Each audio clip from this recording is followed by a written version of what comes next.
Alright everyone, we're here playing Bastion on the PC. One of my favorite games that came out this year. Let us get started. This is my third time playing this game. I played New Game and New Game Plus on the Xbox Live, but I have not unlocked Score Tech mode on the PC, so I'll just be doing this normal mode. Yes. Like I said, one of my favorite games that came out this year, made by a small team in California. The game was written by Greg Kasavin, who was the former editor-in-chief at GameSpot.com. Used to be able to do things like play Oblivion for 12 hours straight. Cool stuff like that.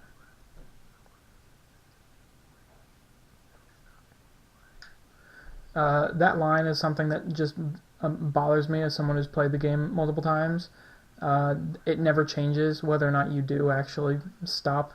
Just something small that I don't know if I'm a huge fan of the fact that that's... I don't know.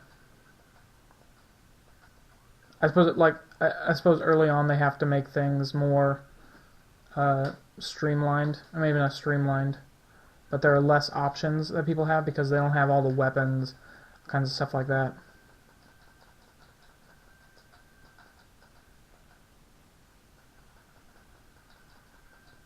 Now we're about to get one of the better lines in the game. I think. Should. There we go. Thought he wasn't going to give it to me. Maybe you have to destroy a certain object or something. This is one of the weapons I use the least. Speaking of the weapons in this game are awesome, most of them. And all of them are fun to use and very useful most of the time. I'm sure if you upgraded that Fang Repeater in the right ways, it would be great for people. Like, it would be great for whatever play style if you wanted to use it for that. But personally, I did not use it for something like that. But yeah, that's one of the good things about this game is the weapons. You really get attached to each of the weapons in a way that doesn't happen for pretty much any other game. Not even RPGs, really. RPGs have a particularly bad habit of making you not get attached to any of your weapons, because there's always going to be upgrades around the corner, stuff like that. But I guess since Half-Life 2 or Portal, maybe, you haven't cherished your weapons as much. I just noticed on this playthrough that on these tables they have the symbol for the Pith, the Caelandian god Pith, who is the bull. You end up fighting a bunch of Pith dolls near the end of the game. Become pretty frequent enemies. A lot of fun. Well, hell, everything in this game is a lot of fun, I'll be honest.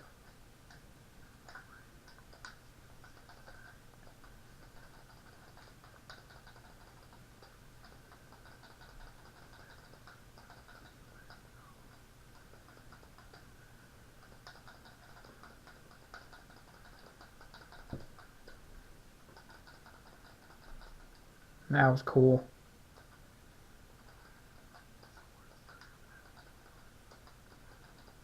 Yeah, these little guys are squirts. Eventually, you get one that you keep as like a pet at the hub area, which is known as the Bastion. Smackety. Okay. And that big guy was a scumbag. So the story for them is that they used to work in the mines around Caelandia for the Ura, I think, who are the other major race in this game. About halfway through the video now, and we're about to get our third weapon, second ranged one, the Breaker's Bow. This one's particularly powerful if you level it up in the right ways, and it's very useful when you can pull it faster. Maybe not rev it up. Rev it up's not the word for a bow, but You know what I mean.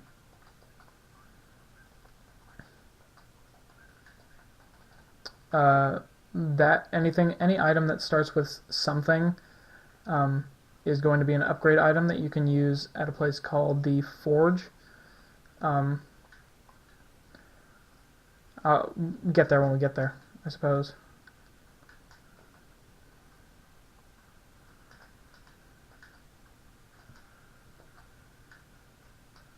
Come on. Okay. That's a special ability. You can pick up, you see up by my health bar, with along with the health items, you can pick up black tonics. That was one right there, black tonic. They power your special abilities, and you can use them whenever you have some in your reserve. Some of them are. I'm not. Come on.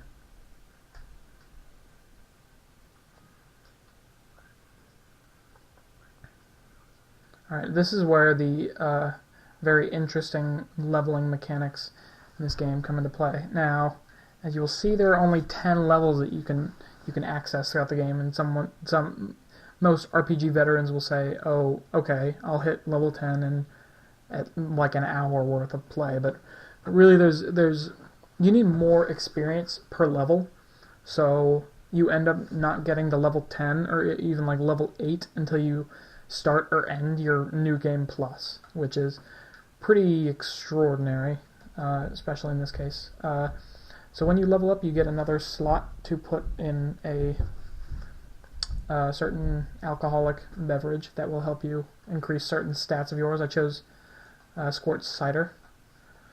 It's probably my favorite.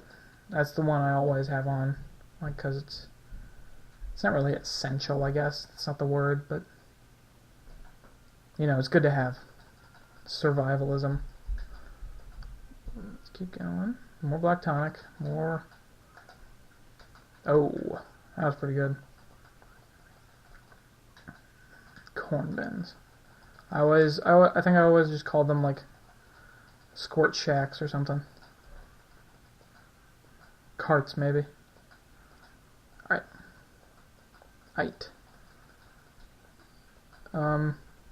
So I'm not sure how well you are going to be able to hear this, but the music in this game is pretty much second to none. It's my favorite soundtrack this year. Maybe not my favorite game soundtrack ever, but it's very good. We got about 2 minutes left for this video. Yeah.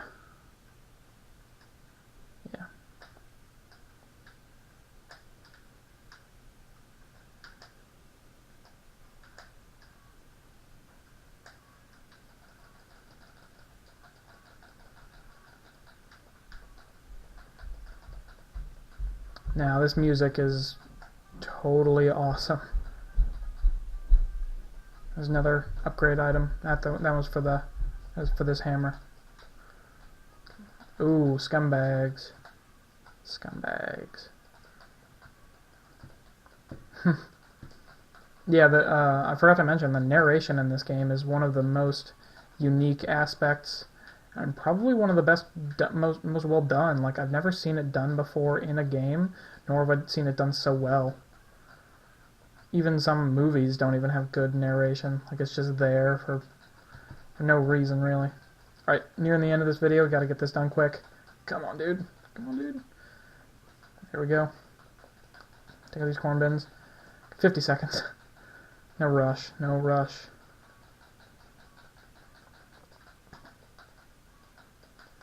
Okay, get all these. Alright, well, that's gonna do it for this video. I will see you next time, and we'll probably be right here, because I'm gonna start this in just a second. So, that's Bastion. It's pretty cool.